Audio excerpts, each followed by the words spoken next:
ఇంద్రకీలాద్రిపై దసరా ఉత్సవాలు ప్రారంభమయ్యాయి. తొలి రోజు బాలా త్రిపుర సుందరీదేవి రూపంలో దుర్గమ్మ దర్శనమిస్తున్నారు. రెండో రోజు నుంచి తెల్లవారుజామున 4 గంటల నుంచి అమ్మవారిని దర్శించుకోవచ్చు. మూల నక్షత్రం సందర్భంగా సెప్టెంబర్ 29న సోమవారం సరస్వతీదేవి రూపంలో దర్శనమివ్వనున్నారు అమ్మవారు.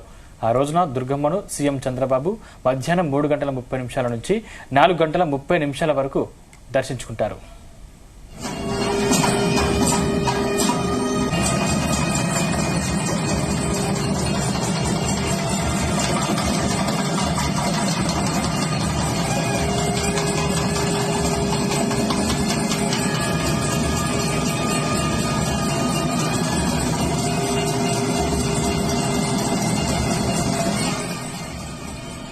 రాష్ట్ర ప్రభుత్వం తరపున పట్టు వస్త్రాలను ఆయన సమర్పిస్తారు.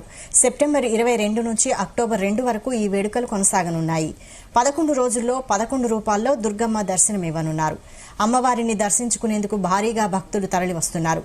భక్తులకు అసౌకర్యం కలగకుండా ఆలయ అధికారులు ఏర్పాట్లు చేశారు.